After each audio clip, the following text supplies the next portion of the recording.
திமுக காரனையும் ஊற்றி விட முடியாது. எமர்ஜென்சி காலத்துலேருந்து நாங்கள் பார்க்காத கேள்வி காரணம். சிபிஐ பார்த்தோம், மற்ற வழக்குகள்லாம் பார்த்துருக்குறோம். ஆனால் எல்லா வழக்குகளையும் வெற்றி பெற்றாங்க. ஒரே ஒரு கேள்வி கேட்குறேன். 2001 இரவோடு இரவா கலைஞர் கைது செய்யப்பட்டார். அது பெரிய செய்தியாக போட்டாங்க, அது சந்தோஷப்பட்டாங்க. ஆனால் அதில் எஃப்ஐஆராவது போட முடியுதா? எத்தனை வருஷம் ஆச்சு? இதுபோல் ஒரு பத்திரிகை செய்தி கொடுக்கலாம், ஒரு நாள் செய்தியாக வருமே தவிர முடிவு என்னவாக இருக்கும் என்பது எங்களை போன்றவங்க நன்றாக தெரியும். இந்த மாதிரி பொய் வழக்குகளை போடுற நேரத்தை விட்டுட்டு அதில் தான் அரசாங்கம் கவனம் செலுத்திக்குங்க. அதனால தான் எங்கே பார்த்தாலும் இன்னைக்கு கூட சென்னையில் ஒரு டிவியில் நான் பார்த்தேன், 6 கொலையா இன்னைக்கு காலையில். காவல்துறையினருக்கு வேறு வேலை இல்லை, இதைத்தான் செய்து கொண்டிருக்கிறார்கள். ஆகவே இங்கே ஒரு அரசாங்கம் நடப்பதற்குரிய அடையாளமே இல்லை. மேகதாது இஷ்யூ, நேற்று இஷ்யூ, இப்படி பல இஷ்யூக்கள் இருக்கிறது. அதை பற்றி ஒரு வார்த்தை சொல்லலை.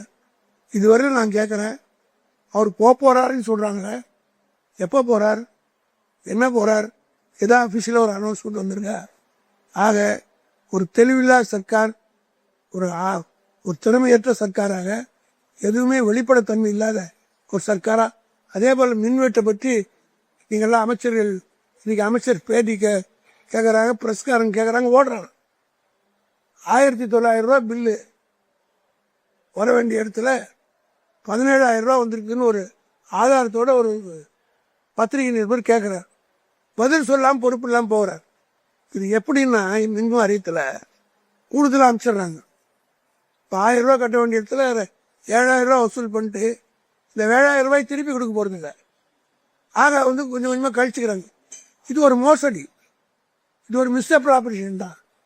மக்கள்கிட்ட திருடுறது, அதிகமான வசூல் பண்ணி, இது மறைமுகமாக ஒரு திருட்டுத்தனமான வேலை தான். இது திருடுன்னு கூட சொல்லலாம். மக்கள்கிட்ட பணத்தை திருடி இன்றைக்கு ஈவி நடத்துகிறார்களா என்று சொல்லக்கூடிய அளவுக்கு திருப்பி 7,000 இப்போ வீட்டு தப்பாயிடுச்சுன்னு சொல்கிறாங்கல்ல, அதை உடனே திருப்பி கொடுக்க வேண்டியது தானே. கழிச்சிங்கன்றாங்க. அப்போ என்ன அர்த்தம்? இந்த பணத்தை ரொட்டேஷன் பண்ண போகிறாங்க. மக்களுடைய பணத்தை ரொட்டேஷன் பண்ணால் அதுக்கு இன்ட்ரெஸ்டாக கொடுக்கணுமில்ல, செஞ்சுருக்காங்களா?